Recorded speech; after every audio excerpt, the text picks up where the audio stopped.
Hi guys, how you guys doing today? Okay, my name is Odion, as you know. We're talking majorly today about contentment. A lot of people have been, in this field, and like I said in my introduction, I'll be focusing on the youths very well because the youths uh, are tomorrow. So, one of the major challenges the youths face these days is lack of contentment. I can tell you, this faces towards or it tilts towards all phases of life or brackets of ages, from youths to adults to but I'm focusing majorly on the youth because it has really eaten deep into the society. Lack of contentment. So it has done a lot of bad things for us. It has made a lot of youth stagnant. It has made them um, stay in one position for a long time. So how do I mean by that? So let's break it down. Pardon me, I would be reading from my book once in a while. I try to, because I jotted down some things. So I'll be taking some points so I can portray them one by one. So that we can have a detailed, session. Okay, what is contentment? That's the first question you have for yourself. Contentment is having a sense of satisfaction. That's what, if you check it on Google, that's what Google will tell you. Having a sense of satisfaction. It's a very good definition, which also aligns with my own kind of definition too. But I will also add this: contentment is having a sense of satisfaction while you strive to do more. You know, you don't. It's bad if you are content and relaxed.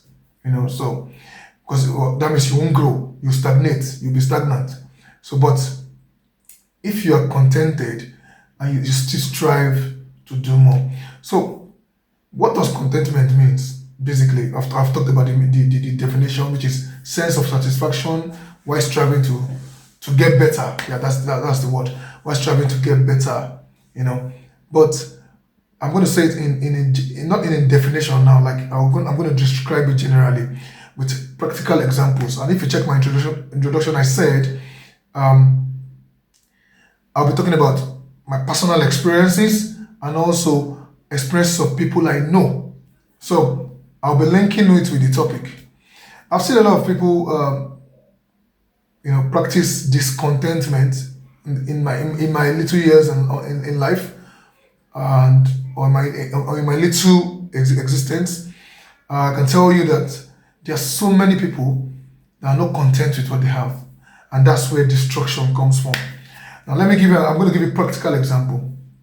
For example, you work. I'm going to use the Nigerian naira, for example, for those of the people that don't know Nigeria or that are not Nigerians, but you can still relate with my content. So, Nigerian naira, for example, you earn, let's say, salary, for example, you earn, let's say, 150,000 naira in a month, and you are a family man, let's say a family of three, you, your spouse, and you have a child. So, why would you decide to stay in on the island,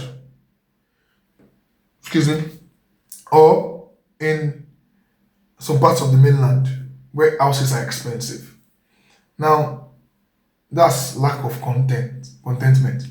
Now, you should be content with what you have because, for example, you earn 150,000 naira. You have to be strategic. You have to be strategic because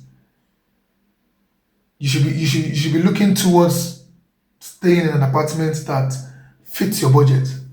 That's where contentment comes from. You're working, maybe you are, I don't know, maybe you're a salesperson or you are below the belt in the organization. You know definitely you will grow, your salary will grow. So why can't you stay where it's cheap before your salary grows? Why do you choose to stay where you will be renting a house of 500,000 naira yearly? How do you want to do it? You earn 150K, you'll be paying, you have to save for your monthly rent, you have to feed your family, other utilities are there, light, water, you know, food and all that, groceries and all that. So why would you stay in a house that is way higher than your salary? That's where, when you are not content, you will not be strategic. You will lack direction. You understand? So that's an example. And also, I see a lot of youths these days. A lot of them, you see them with iPhones, high-end phones, not just iPhones, high-end phones, the big Samsungs, the good pixels and all that, expensive phones. Phones are way above 1 million naira, and they have nothing to show for it. Most of them just want to, be part of the people that are happening, and they don't have any investments to their name. They don't have any savings to their name. They don't have anything to their name. All they have is that phone. What if something happens to that phone? So I'll try to be very fast. So I'll talk about the advantages, disadvantages first of contentment. I'll try to be very fast because I don't want this video to be too long. So one of the disadvantages of contentment is lack of contentment. Sorry, it's going to make you lose your goals in life. I talked about somebody renting an apartment that's very expensive. Now, you have a target for yourself, or goals, long-term and short-term goals, beginning of the year, but you're not content. Any small thing that is happening, you buy it. You want to buy it. If something comes out, you want to buy it. You want to show off and all that. Then the little you are earning, you tend to spend it on material things, and you will not be able to achieve your goals. So it will make you lose your goals, your short-term and long-term goals. That's what lack of content do for you, or lack of contentment do for you. Also, it makes you greedy. It makes you feel like, okay, I have this, I have it to myself. I can't do this, I can't do that, anything. You always want to look for the best way to get money. It makes you greedy and also corrupt. So anywhere they're making money, either legit or illegal, you just want to make money because you're not content with what you have. Because if you are content, you know that life is in phases. So it makes you greedy. That's another thing lack of contentment does for you. That's another disadvantage. Another thing is that it reduces your resilience. The way you work hard and smart, it reduces it because you feel like there's always shortcuts to make money. There's shortcuts to, do things. So it reduces it. Also, it makes you spend more of what you don't have. Seeking validation, because you're not content with what you have. You want to do more. You want to pepper your neighbor. You want to, do things that, will not make your neighbor happy, not knowing that you're killing yourself. Imagine you having 100,000, but because you want to pepper your neighbor, you go about borrowing more money to show off, of what you don't have. So that's what lack of contentment does. Those are the disadvantages of contentment. So I'll try to be very fast, but I believe it gets my point. Now let's go to the advantage, which is the most interesting part of being content. Like I said, if you are a content person, it gives you edge over a lot of things, over a lot of people. Now, so I'll go straight to the merits or the advantages of being content with what you have or what you do, why you strive to become better. So like I said initially, I like the Google definition of sense of satisfaction, but my own definition of contentment is having a sense of satisfaction while you strive to become better. Because if you are just satisfied, you might stagnate. Understand? So, but you have to strive. So, but be content with what you have temporarily, then work on becoming better. And when you are better, you still be content with that particular stage. So every stage you get to, there should be level of contentment in that stage. I believe you all get me. So I'll go straight to the advantages. Okay, it makes you focus. Let me give you an example. I'm still going to use that house for example. Somebody that has 150k has no business staying on the highlands, staying in Sulere, staying in Yaba. What happens to staying in Ikotun, staying in Ikorodu? What happens to staying in Ijegun, all those places? Stay where you can afford. So, for example, you're a family man, you have a child, you have a spouse, you earn 150k monthly. Stay where you pay 250,000 naira conveniently in a year. That means you can save as low as 25,000 out of that salary to pay your rent. You understand? So it makes you focus. Then it makes you achieve your goals. You understand? That's another point. It makes you focus. It makes you achieve your long-term and short-term goals. It gives you growth because number one, if you are content, you're able to save and invest. You're able to think well because you're not competing with anybody. You're not seeking validation. You're not trying to you're not trying to pepper anybody or make the world see that you are better than them. You are just focused on your thing. So it makes you achieve your goal. That's number one. It makes you focus as a human being. Another thing is it gives you peace of mind. I can tell you, clear peace of mind. You don't have to worry about anything. You just focus on improving yourself and saving, investing. Focus on improving the lives of your family members and all that. So that's what contentment does.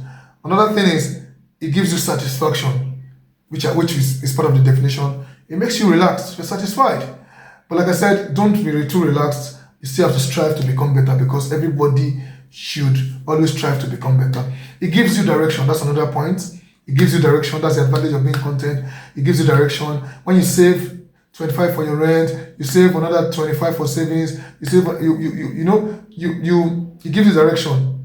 When you're content, you have the ability to write things down and follow a good path. Understand? So another thing contentment does is it improves your mental health because you're not under any pressure. You're not servicing any debt. You're not doing anything bad. You're not trying to impress anybody. So it gives you a good, improved mental health. You're in the right state of mind, you understand? Because you're not competing with anybody. You're just doing your thing the little way you can. And it gives you growth. Yeah, another point, contentment gives you growth. No matter how slow it is, I tell people, no matter how slow it is, just make sure you grow from where you are. Let me give you an example. If you earn little, even if it's 20,000 you can save monthly, save it. Don't tell me 20,000 is too small, I can't save it, that's a small money. No. Imagine you save 20,000 for 12 months, that's 240,000 naira. If you're smart, we're still going to get there in one of my topics. If you are smart enough, for that 20,000 naira, you can split it into two, save 10,000 and invest 10,000. I'm still going to talk about investments in one of my topics, so stay tuned. And it reduces stress from you. When you're content, no stress. Also, it gives you a happy life. You're happy, which is also less stress. Same thing, synonymous as being less stressed. So I'll try to list it out again. Contentment, advantages of being content. You are focused. It gives you growth. It gives you peace of mind. It gives you direction and satisfaction. It improves your mental health. It reduces stress and gives you a happy life. And before I round this session up, another thing is what kills contentment. I want to put that out here. It's one major thing kills contentment, which is entitlement mentality. I'm entitled to this. I'm entitled to that. So for example, somebody gives you something and you say, this is too small. This is too small now because that's entitlement mentality. You're not content. For the person to give you something, it is privilege. Somebody gives you 2,000 naira. That's a percentage in their salary. So don't be entitled. So what kills contentment is entitlement. So an entitled person can never be content. That's the baseline. So if you want to be content, first kill the spirit of entitlement in you first.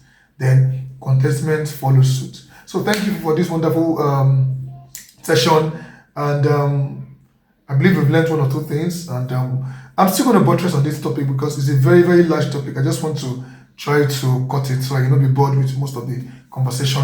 But I know I'm still going to come back to it. So thank you for one more time for staying tuned to my channel. And please kindly subscribe and also tell your friends to.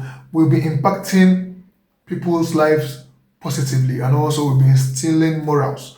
Our morals have to come back to our society and it starts from people like us because we believe that if you do good or if you behave well, if you have a good behavioral pattern, things will get better, the society will get better. Thank you and have a wonderful evening. Bye.